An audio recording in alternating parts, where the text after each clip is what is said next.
coping with the storms of disappointment. For the vast majority of us, one of the compelling reasons why we easily get into the pit of depression is that we are easily disappointed, or we tend to expect so much.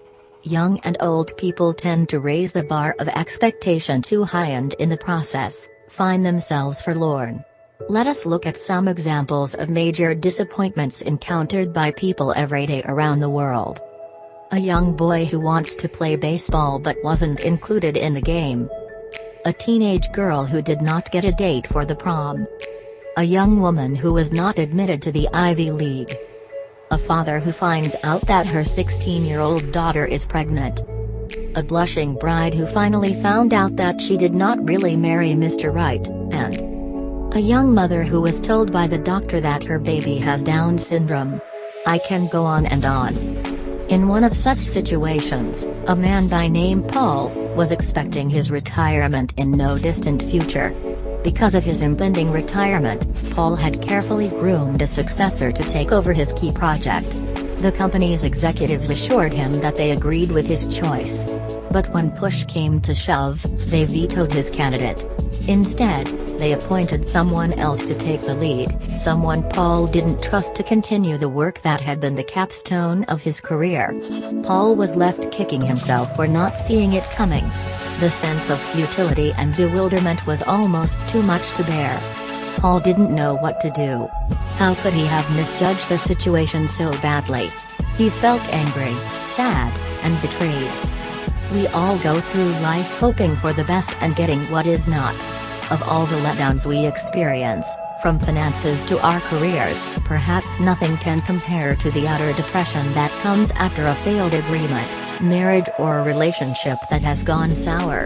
In the middle of the heartbreak and loneliness, you also begin to question yourself why these things happen to you. You spend sleepless nights wondering if you'll ever have a chance to recover from all your disappointments, or if there is a medicine that can cure your despair. Many people successfully work through their disappointments.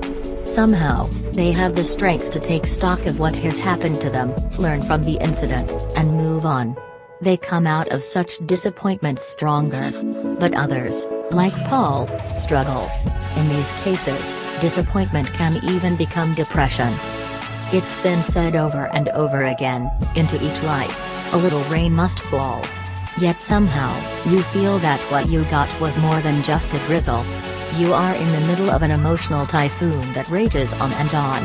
No matter what you do, you just can't find shelter from the storms of life. But you cannot just give up on yourself and on life. Somehow, all of us must find the courage and determination to hang on and keep on living, one day at a time.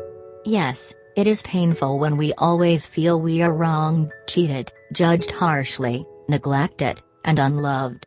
Being good does not guarantee that the world would be good at us.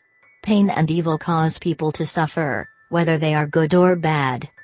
So what can we do when we find ourselves stranded in an island of despair? What do we do when we feel so hopeless and alone? There are many ways we can cope and survive depression and all of life's trials. It takes a lot of effort and commitment, but the only real, viable option for us to take is to hope despite all odds. Beating depression is, by no means, an easy task. But here are some simple ways to start on your way back to emotional health. Recognize and learn from your disappointments. Get into the root of your anger. Join a counseling group or seek the assistance of a professional counselor. Spend time to evaluate your situation and identify ways how you can prevent history from repeating itself, and try to engage in writing therapy, which may take the form of writing a daily journal or a diary. Depression is part and parcel of life. Yet we cannot let depression control our lives. Being bitter or entertaining self-defeating thoughts will not help you get back on track towards personal growth and fulfillment.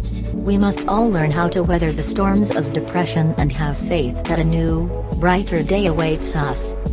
In conclusion, disappointments are inevitable, and how we survive the concomitant storms is often a defining moment in our life.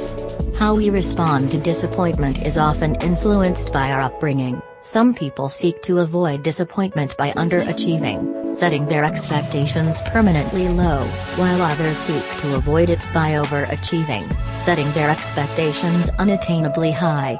Regardless of which way we lean, we can learn to respond healthily to disappointment by adopting a coping style that seeks to understand what happened, checks whether our expectations were reasonable, reevaluates our perceptions and behaviors, and seeks positive solutions instead of dwelling on the past. Inspection of our minds and feelings can be helpful, but dwelling much on the past is often not. Although disappointment is inevitable, but being discouraged is a matter of choice. Therefore, let us heed to the aforementioned advice and guidelines in order to emerge healthily strong after the storm of disappointment.